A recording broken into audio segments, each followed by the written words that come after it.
আগামীকালকে সুন্নি জনতাদের উদ্দেশ্যে সমাবেশে যাওয়ার জন্য আপনার মন্তব্য কী?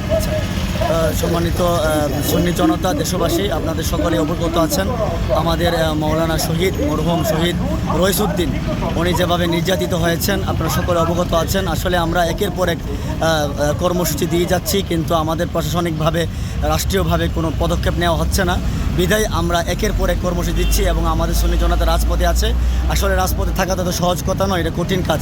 তারপরে আমরা সব কিছু উপেক্ষা করে আমরা রাজপথে আছি এবং ততক্ষণ পর্যন্ত থাকবো যতক্ষণ পর্যন্ত না আমরা সঠিক বিচার পাচ্ছি। এরই ধারাবাহিকতায় আজকেও আমরা চট্টগ্রাম আমরা নিউ মার্কেট সহ এখানে এসেছি আমরা লালদিঘি থেকে, এবং সারা দেশে আমাদের কর্মসূচি চলমান এবং তার ধারাবাহিকতায় আগামীকাল রোজ রবিবার আমরা Gazipur long march to Gazipur আমরা যাব, অভিমুখে রওনা হব।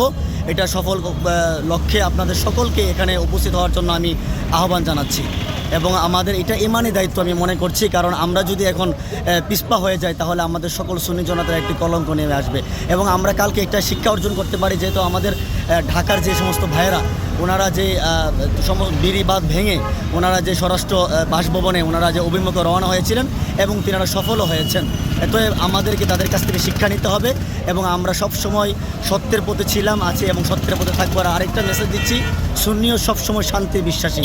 আসলে আমরা কখনো অরাজকতায় বিশ্বাসী নয় এবং আমরা সবসময় সাম্যের বাণী মানুষের কাছে পৌঁছে দেয়, কিন্তু তারা এটা জেনেও আমাদেরকে অশৃঙ্খল করার নানানভাবে পায়তারা যাচ্ছে। আপনারা জানেন, এটা আমি বলতে বাধ্য হচ্ছি, বিভিন্নভাবে শিবির কর্মীরা আমরা কালকে আপনারা জানেন বদ্দারহাট কিন্তু আমরা একের পর এক কর্মসূচি দিচ্ছি। আমরা কালকেও কর্মসূচি ছিলাম, তো এখানে আমরা জানতে পেরেছি সুন্নি তৌহিদি জনতা নামক এবং শিবিরের ছেলেরা নানানভাবে উস্কানি দিচ্ছে, লাঠি সুটা নিয়ে তারা আসছে, ইট পাক্কেল মারছে।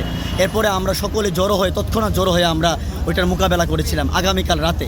এতএব আমি তাদেরকেও হুঁশিয়ারি বার্তা দিচ্ছি, শিবির ছেলেরা তোমরা অতি সত্ত্বে তোমরা এখানে থেমে যাও, অন্যথায় কী অবস্থা হবে তোমরা তা কল্পনা করতে পারো না। তোমরা আওয়ামী ফ্যাসিস্টদের থেকে শিক্ষা গ্রহণ করো। তারা যেমনইভাবে বাধা দেওয়ার কারণে আজকে তারা 16 বছরের ক্ষমতা ছেড়ে ভারতে পলায়ন করতে বাধ্য হয়েছে, ঠিক তদ্রূপভাবে আমরা যদি আবার রাজপথ কাঁপাই তাহলে তোমরাও এই ছেড়ে তোমাদের বাপদাদার ভূমিতে চলে যেতে হবে। ধন্যবাদ, অসংখ্য ধন্যবাদ আপনার মূল্যবান সময়টি দেওয়া।